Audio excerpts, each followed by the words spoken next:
Hi dears, ബ്രോഡാഡ് വിത്ത് ഫാമിലിയുടെ മറ്റൊരു വീഡിയോയിലേക്ക് സ്വാഗതം. തംബ്ലൈനിൽ കണ്ടതുപോലെ തന്നെ ഇന്നത്തെ വീഡിയോ ആപ്പമാണ്. പഞ്ഞി പോലത്തെ ആപ്പ് എന്നൊക്കെ പറയില്ലേ, അതുപോലെ തന്നെ നല്ല സോഫ്റ്റ് ആയിട്ട് അടിപൊളി ടേസ്റ്റിലുള്ള ആപ്പം എങ്ങനെ ഉണ്ടാക്കണം എന്നുള്ളത് നോക്കിയാലോ. ആപ്പത്തിന് ടേസ്റ്റ് നൽകുന്നത് മാവ് തന്നെയാണ്. മാവിൽ ആഡ് ചെയ്യുന്ന സാധനങ്ങളും അതിന്റെ ക്വാണ്ടിറ്റിയും അതിനനുസരിച്ചിട്ടാണ് ആപ്പം പഞ്ഞി പോലെ സോഫ്റ്റ് ആയിട്ടൊക്കെ അടിപൊളി ടേസ്റ്റ് തന്നെ കിട്ടാറുള്ളത്. നമ്മളിവിടെ ആപ്പച്ചട്ടിയിൽ മാത്രമല്ലാതെ ദോശക്കല്ലിൽ കൂടെ ഇങ്ങനെ ചുട്ടെടുക്കാറുണ്ട് കേട്ടോ. അതും നല്ല ടേസ്റ്റിൽ അടിപൊളിയായിട്ട് തന്നെ വരാറുണ്ട്. നേരത്തെ പറഞ്ഞതുപോലെ തന്നെ ആപ്പം സോഫ്റ്റ് ആയിട്ട് നല്ല ടേസ്റ്റിൽ വരാനുള്ളതിന്റെ മെയിൻ കാരണം അതിന്റെ മാവ് തന്നെയാണ്. മാവ് റെഡിയാക്കാനായിട്ട് നമ്മളിവിടെ ആഡ് ചെയ്യുന്നത് എന്തൊക്കെയാണ് നോക്കാം. ആദ്യം തന്നെ എടുത്തിരിക്കുന്നത് പച്ചരിയാണ്.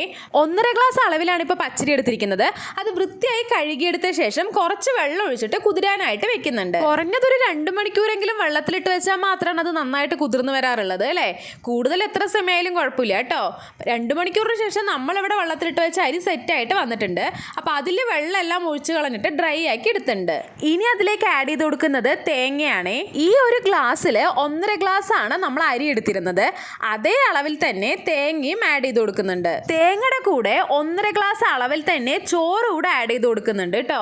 ആപ്പത്തിന്റെ മാവ് റെഡിയാക്കാനായിട്ട് പച്ചരിയും തേങ്ങയും ചോറും ഇത് മൂന്നും ഈക്വൽ ക്വാണ്ടിറ്റിയിൽ തന്നെയാണ് നമ്മളിവിടെ എടുക്കാറുള്ളത്. ഇത് മൂന്നും ഒരുമിച്ച് തന്നെ ഒരു പാത്രത്തിലേക്ക് ഇട്ട ശേഷം നന്നായിട്ട് ഒന്ന് ഇളക്കി മിക്സ് ചെയ്തെടുക്കുന്നുണ്ട്. ആപ്പത്തിന്റെ മാവ് നമ്മൾ കുറച്ച് ക്വാണ്ടിറ്റിയിലൊക്കെ അരച്ചെടുക്കാറുള്ളൂ. അതുകൊണ്ട് തന്നെ മിക്സിയിൽ തന്നെയാണ് അരച്ചെടുക്കാറുള്ളത്. ഈ മാവ് ഫ്രിഡ്ജിൽ സൂക്ഷിക്കുകയാണെങ്കിലും 2 ദിവസത്തിൽ കൂടുതലൊന്നും ഉപയോഗിക്കാൻ പറ്റില്ലല്ലോ. അത് പുളിച്ചു പോയി കഴിഞ്ഞാൽ ആപ്പത്തിന്റെ ടേസ്റ്റ് കുറഞ്ഞു വരുമല്ലോ. അതുകൊണ്ട് തന്നെ നമ്മൾ ഒരു ദിവസത്തേക്കുള്ളത് മാത്രമായിട്ടാണ് അരച്ചെടുക്കാറുള്ളത്. അരച്ചെടുക്കുമ്പോൾ നമ്മൾ അതിനകത്തേക്ക് ആദ്യം ഒഴിച്ചു കൊടുക്കാറുള്ളത് തേങ്ങ വെള്ളമാണ് കേട്ടോ. ഏകദേശം 1 ഗ്ലാസ് അളവിൽ തന്നെ തേങ്ങ വെള്ളം എടുത്തിട്ടുണ്ട്.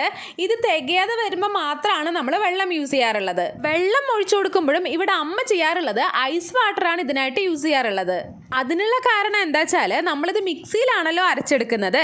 എന്തായാലും 2-3 ട്രിപ്പായിട്ട് തന്നെ അരച്ചെടുക്കേണ്ടിയും വരും. അത്രയും സമയമൊക്കെ കണ്ടിന്യൂസ് ആയിട്ട് മിക്സി ഓടുന്ന സമയത്ത് അത് ഹീറ്റ് ആവാനുള്ള ചാൻസ് ഉണ്ടല്ലോ.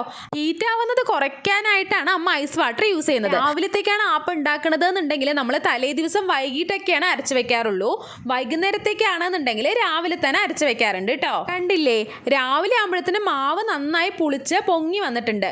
ഫ്രിഡ്ജിൽ സൂക്ഷിച്ചിട്ടുണ്ടായിരുന്നില്ല കേട്ടോ, പുറത്ത് തന്നെയാണ് വെച്ചിരുന്നത്. അതുപോലെ തന്നെ അരച്ചെടുത്ത ശേഷം അതിനകത്ത് നമ്മൾ ഉപ്പൊന്നും ആഡ് ചെയ്തിരുന്നില്ല. ആപ്പം ഉണ്ടാക്കുന്ന സമയത്താണ്, അതായത് മാവ് പുളിച്ച് വന്നതിന് ശേഷം മാത്രമാണ് നമ്മൾ അതിനകത്തേക്ക് ഉപ്പ് ആഡ് ചെയ്തത്. ഉപ്പിന്റെ അതേ ക്വാണ്ടിറ്റിയിൽ തന്നെ പഞ്ചസാരയും കൂടെ ചേർത്ത് നന്നായിട്ട് തന്നെ മാവിനെ ഇളക്കിയെടുക്കാറുണ്ട്. അതിനുശേഷമാണ് നമ്മൾ ആപ്പം ചുട്ടെടുക്കാറുള്ളത്. നിങ്ങളും ഇതേ രീതിയിൽ തന്നെയാണോ ആപ്പം മാവ് റെഡിയാക്കാറുള്ളത്? അല്ലെങ്കിൽ ഇതുപോലൊന്ന് ട്രൈ ചെയ്ത് നോക്കൂ കേട്ടോ. നല്ല സോഫ്റ്റ് ആയിട്ട് അടിപൊളി ടേസ്റ്റ് തന്നെ നമുക്ക് ആപ്പം ഉണ്ടാക്കിയെടുക്കാം. നമ്മുടെ ഇന്നത്തെ ഈ കുഞ്ഞു വീഡിയോ ഇഷ്ടപ്പെട്ടാൽ ലൈക്ക് ചെയ്യാൻ മറക്കല്ലേ. കൂടെ തന്നെ നമ്മളുടെ ചാനൽ ആദ്യമായിട്ട് കാണുന്നവരുണ്ടെങ്കിൽ ഒന്ന് സബ്സ്ക്രൈബ് കൂടെ ചെയ്തേക്കൂ കേട്ടോ. വീണ്ടും മറ്റൊരു വീഡിയോയിൽ കാണും വരേക്കും ബൈ.